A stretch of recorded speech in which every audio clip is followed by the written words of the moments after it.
Нийслэлээс 500 сая долларын бонд босгож за 8575 айлын орон сууцыг одоо сонгон шалралтын журмаар явж эхлүүлсэн ийм одоо байдалтай байгаа.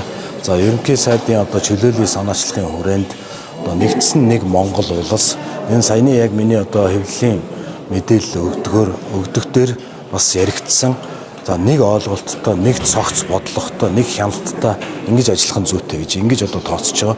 Тийм учраас сэлб дэд төвийг зөвхөн хот байгуул барилга орон сууцчлалтын яамд өгнө гэхээсээ илүү нэгдсэн нэг бодлоготой нийслэл тэр барилгын яамд тэр нэг ойлголттой, нэг бодлоготой зангидаж одоо явах нь зүйтэй юм аа. Түүнээс биш өнгөрсөн хугацаанд бол одоо нийслэл тусдаа бонд босгоод барилга барьцдаг хот байгуул барилга орон сууцчлалтын яам нь яг энэ асуудлууд дээр одоо нарийн мэдээлэл байхгүй ингээ яваад ирсэн. Энийг л одоо зэгслэхээр бид нэр одоо ажиллаж байгаа. Энэ 7 хоногт одоо ерөнхий сайдтай цуг барилгын сайдын хувьд одоо бас сэлб дэд төв за бусад одоо нийслэлээр хэрэгжиж байгаа бусад төслүүд дээр ажиллахаар болж байгаа. Тэгэхээр сэлб төслийн хувьд бол нийслэл хариуцж байгаа л та. Тэгэхээр нэгдсэн нэг ойлголттой гэдэг нь юу гэсэн үг вэ?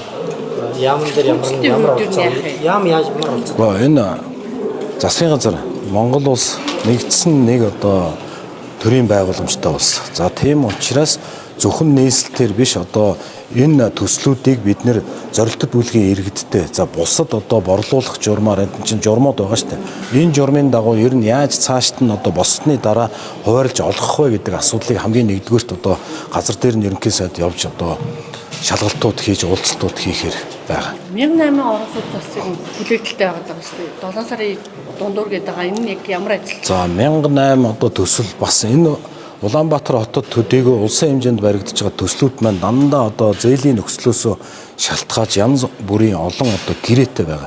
За жишээ нь 1008 ногоон нуур төсөл болохоор Бүгд найрамд Хятад ард улсын засгийн газрын буцалтгүй тусламж. Буцалтгүй тусламжаар тэр гэрээн дээрээ анх техник эдийн засгийн үндэслэлээр хийсэн гэрээн дээрээ юу гэж гэрээсэн бэ гэхээр зөвхөн газраас солино гэж. Борлуулахгүй, худалдан борлуулахгүй, түрээслээд өмчлөхгүй, зөвхөн газраар солих буюу энэ 1008 айлыг дараагийн одоо гэр хорооллын 1008 нэгж талбарыг чөлөөлж тэнд одоо энэ агаарын бохирдлыг бууруулах, төгжрлийг бууруулах, хөрсний бохирдлыг бууруулах дараагийн төслийг хийнэ гэж.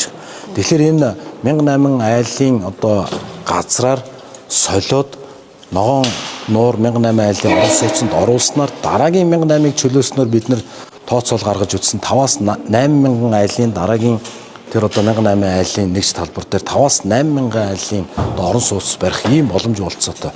Гэх мэтлэнгээр нийслэлүүдийг улсын хэмжээнд явагдаж байгаа энэ одоо төслүүд нөгөө зээлийн нөхцлөөсөө болоод одоо харилцан адилгүй байгаа. Яг энийг л одоо нэгдсэн нэг ойлголттой болгож за улсын хэмжээнд нэг ойлголтоор дараагийн одоо жишээ нь сэлб таны асууж байгаа сэлб дэд төв дээр борлуулах юм уу бид нар те зорилт бүлэгтээ өгөх юм уу төрийн албан агч нартай одоо олгох юм уу түрээслээд өмчлөх юм уу хамтын дундын одоо өмчлөлийн ипотекийн зээлээр өгөх юм уу гэдэг асуудлуудыг ярихаар одоо яг судалгаа явж байгаа.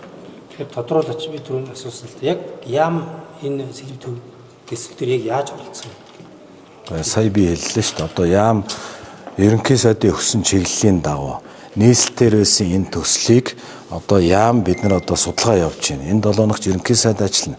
За энэ дээр одоо хэдэн төгрөгөөр босч байгаа хизээ одоо дуусхын иргэн төлөлтийг бид нэр хэдэн оноос яаж хийх юм бүх одоо мэдээллүүдийг манай яамн дээр нэгтгэхэд нийслэлийн хэмжээнд байгаа бүх одоо нийслэлтгүүгээр төрийн одоо оролцоотой энэ орон сууцнууд дээр бид нар ажиллагаануудаа явуулж байгаа. Тэгээ энэ дээрээс одоо тэр жишээ зөвхөн та сэлбийг асууад байна. Сэлбээр одоо бид нар түрээслээд өмчлөх юм уу, борлуулалт хийх юм уу гэдгээ одоо тэр зээлийн нөхцлөөсөө хамаарч бид нар дараагийн одоо асуудлуудаа гаргаж тавьж одоо нийт зарлах ийм л ажиллагаанууд явж байгаа. Хэрэгжилтийг яг нийслэл хуучнаар аваа явуулах гэсэн одоо барилга байгууламж барих. Тэгээ шүү дээ. Энэ чинь нөгөө сонгон шалралтаар шалгартсан 7 аж ахуй нэгж одоо 7 одоо толгой гүйцэтгэгч аж ахуй нэгж одоо сонгон шалралтаар шалгараад ажиллаж байгаа гэсэн. За тэр тэд нар маань бол ажилтгаараа ажиллана.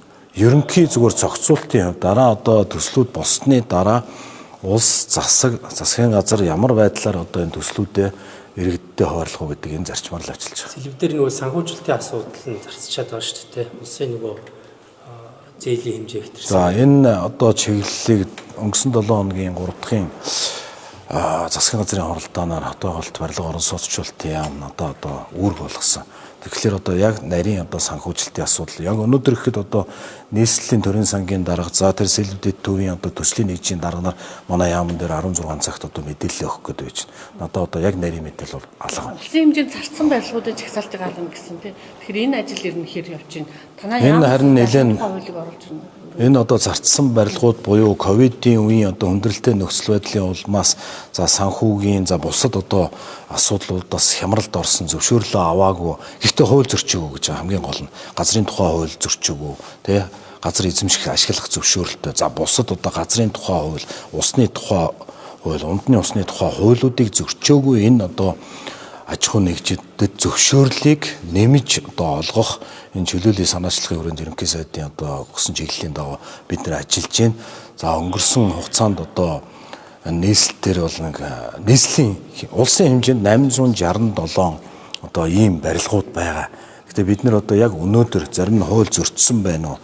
Зөрчөөгүйгээр тухайн үедээ одоо тусгай зөвшөөрлүүдээ авах боломж болцоогүй хоцорсон байна уу гэдэг ийм ангилтыг яг манай дээр хийж байна. Бас засгийн газрын уралдаанаар одоо энэ сарда багтаад бид нар танилцуулна. Тэгээ чиглэл гарах юм бол одоо аж ахуй нэгжүүдэд дэмжиж энэ зөвшөөрлүүдийг наадмаас өмнө олгох ийм одоо хуваарьтай ажиллаж байгаа. Орон сууцны залилангийн асуудлаас нэлийн газар авч ирсэн шүүмжлэлт агуулж байна. Энэ дээр салбар яамнаас нь ямар За орон сууцны залилангийн асуудал зөвхөн одоо хот байгуулалт барилга орон сууцчлалтын яамны одоо асуудал эрхлэх асуудал бол биш ээ.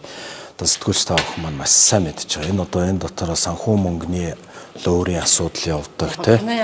За санхүү мөнгөний лөөрийн асуудал, газрын асуудал, за хоорондын эд маргааны асуудал, хоёр одоо иргэний хоорондох одоо санхүүгийн ч гэсэн маргаанууд маш олон төрлийн юмнууд явж байгаа. Энэ хууль зүйн яам, бүртгэл, за тэгэл одоо энэ сандаг учир сайдын яам тий.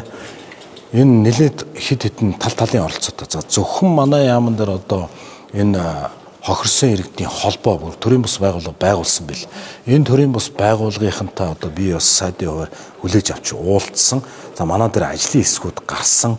За энэ одоо асуудлыг тодорхой хугацаатай үүрэг даалгавар өгөөд мэдээллүүдийг одоо бид нэгтгэж байгаа. За яг манай яамнаас одоо хамааралтай зөвшөөрлөлттэй асуудлуудыг бид нэр одоо энэ газруудыг аж ахуй нэгжүүдтэй нь одоо уулзуулах, тэр хохирсон иргэдийг уулзуулах, мөн одоо шаардлагатай бол тэр улсын бүртгэл хууль зүйн одоо дотоод хэргийн яамд одоо бид нар асуудлуудаа танилцуулах ийм одоо чиглэлтэй явж байгаа. Гэхдээ ингээд зөвхөн энэ нэг гарсан энэ алдаануудаас бид нар бас дүгнэлтүүд хийсэн учраас барилгын одоо шинжилсэн, барилгын тухай хуулийн шинжилсэн найруулга би сая хэллээ. Энэ наадмаас өмнө бид нар улсын хурлд өргөн барина.